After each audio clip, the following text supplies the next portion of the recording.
SP Velumani, CV. Shanmugam அவங்க தலைமையிலான அணியினர் சட்டப்பேரவையிலேயே தமிழக வெற்றி கழகத்திற்கு தங்களுடைய ஆதரவை தெரிவிக்கிறாங்க. அதற்கு பிறகாகலாம் பேசும்போது நாங்க அதிமுகல தான் இருக்கோம், நாங்க துரோகம்லாம் செய்யல, இப்பவும் எங்களுடைய பொதுச் செயலாளர் எடப்பாடி பழனிசாமி தான் அப்படிங்கிறாங்க. தமிழக வெற்றி கழகத்திற்கு ஆதரவு கொடுக்கிறது எப்படி அதிமுகவை பலப்படுத்துறதா அமையும்? இல்லை, நிச்சயமாக இதில் முரண்பாடு இருக்குங்கிறதுல எந்த மாற்று கருத்துமே இல்லை.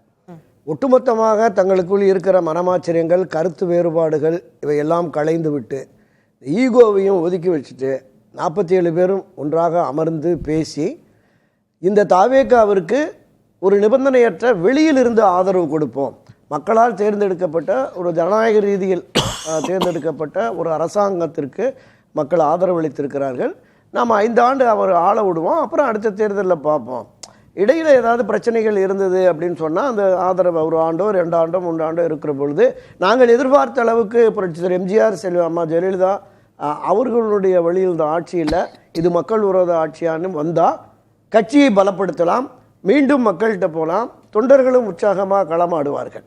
ஆனால் நீங்கள் இங்கே போய் தாவேகா அமைச்சரவையில் இணைந்து சில அமைச்சர்களை பெற்று 5 ஆண்டுகள் அவரோடு பயணித்து விட்டு எப்படி தாவேகாவை விஜய் எதிர்த்து களமாட முடியும், எப்படி தேர்தலில் இவங்க நாங்கள் அடுத்த அம்மா ஆட்சியை தலைவர் ஆட்சியை கொண்டு வரோம்னு பேச முடியும்? அதனால் இந்த முரண்பாடு என்பது நிச்சயமாக இருக்கிறது. யார் காரணம் இந்த முரண்பாட்டுக்கு?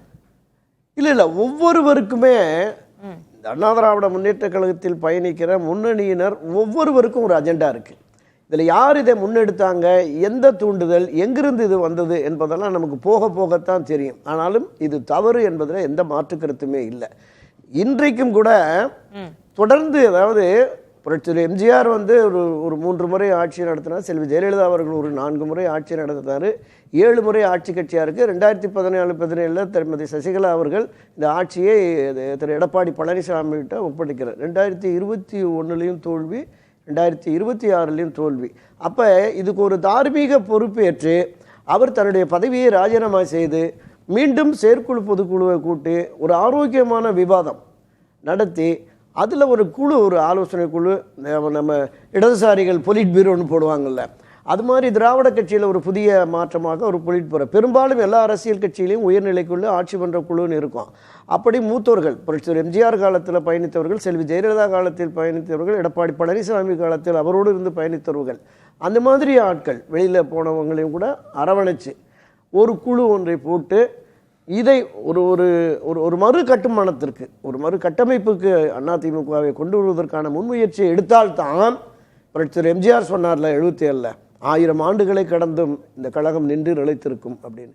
அப்ப அந்த மறு கட்டமைப்புக்கான வேலையை கட்சிக்குள்ள இருந்து தலைமை கிட்ட வலியுறுத்தி செய்யறது நல்லதா, அல்லது வெளியிலிருந்து தமிழக வெற்றி கழகத்திற்கு ஆதரவு கொடுக்கிறது எப்படி இந்த விஷயத்துல மறுகட்டமைக்கு கை? அதுதான் நான் தொடக்கத்திலே சொல்லிட்டேன், இந்த முரண்பாடு இது தவறான போக்கு. கட்சியை மீண்டும் ஆட்சி அதிகாரத்திற்கு கொண்டு வர வேண்டும் என்கிற நினைப்பு இருந்தால், இந்த கட்சியில பல அமைச்சர்கள் பல பொறுப்புகளில் இருந்தவர்கள் தான் இவங்க எல்லாருமே மூத்த முன்னோடிகள், அதில் எந்த மாற்று கருத்தும் இல்லை, கட்சிக்காக உழைத்தவர்கள், அதனுடைய பலனையும் அனுபவித்தவர்கள்.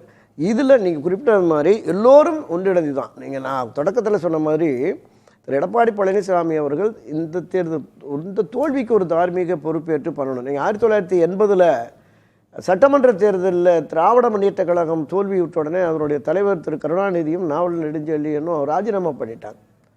ராஜினாமா பண்ண பிறகு செயற்குழு பொதுக்குழு கூடி கட்சியை, வெற்றி தோல்வி என்பது சகஜம், கட்சியை வழிநடத்துவதற்கு நீங்கள் தான் மீண்டும் அந்த பொறுப்பை ஏற்கனவே வந்தது. இப்போ அப்படி ஒரு நிலைப்பாடு, இவர் ஒரு தார்மீக பொறுப்பேற்று இவர் ராஜினாமா பண்ணிவிட்டு பொதுக்குழு செயற்குழுவை அவைத்தலைவர் தலைமையில் கூட்டி அங்கே ஒரு விவாதம் நடத்தி இவர் தான் சரியானவர், எடப்பாடி பழனிசாமி தான் எத்தனை முறை தோற்றாலும் இவர் தான் கட்சியை கொண்டு போவார்னு முடிவெடுத்து பொதுக்குழு மறுபடியும் கொண்டு வந்ததுன்னா அப்புறம் இன்னொரு பிரச்சனையை பார்த்துக்கலாம்.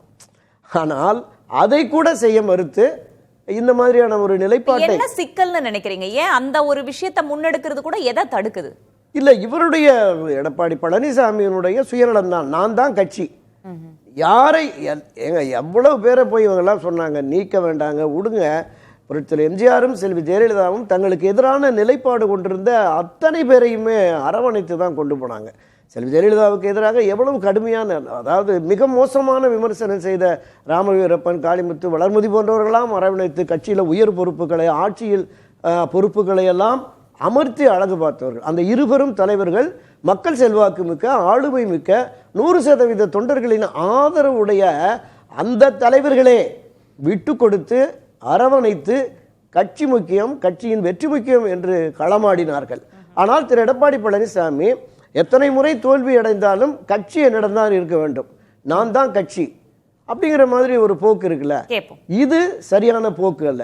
அப்ப இதற்கு மாற்று என்பது இவர்கள் கூடிதான் கட்சியினுடைய, இப்போ பாருங்களேன், இந்த 28 பேர்ல கட்சியினுடைய துணை பொதுச் செயலாளர் நீக்கிறார், கட்சியினுடைய தலைமை நிலை செயலாளர் நீக்கிறார், கிட்டத்தட்ட ஒரு 8-9 அமைப்பு செயலாளர்கள் கட்சியினுடைய தலைமை பொறுப்புகள் இருக்கிறவங்க இருக்காங்க. இதுல குறிப்பா திரு தங்கமணி வேலுமணி தான் இவருக்கு வலக்கரமா இடக்கரமாக இருந்து டெல்லியில லாபியை உருவாக்கி இவர் முதலமைச்சர் ஆகிறதுக்கும் ஒற்றை தலைவர் ஆகிறதுக்கும் பாடுபட்டவர்கள்.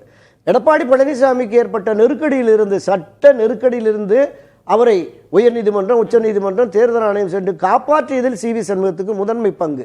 அப்ப தொடர்ந்து இது மாதிரி தனக்கு ஆதரவான நிலைப்பாடு கொண்ட, தன்னையே முதலமைச்சர் ஆக்கிய திருமதி சசிகலாவுக்கு தொடங்கிய அந்த துரோக செயல், ஓபிஎஸ் நீக்கம், செங்கோட்டையன் நீக்கம், இந்த பக்கம் கூபாகிருஷ்ணன் நீக்கம், வைத்திலிங்க நீக்கம், மனோஜ், இவர் நீக்கப்பட்ட எல்லாருமே சட்டமன்றத்தில் வந்து எதிர உட்கார்ந்துட்டாங்க.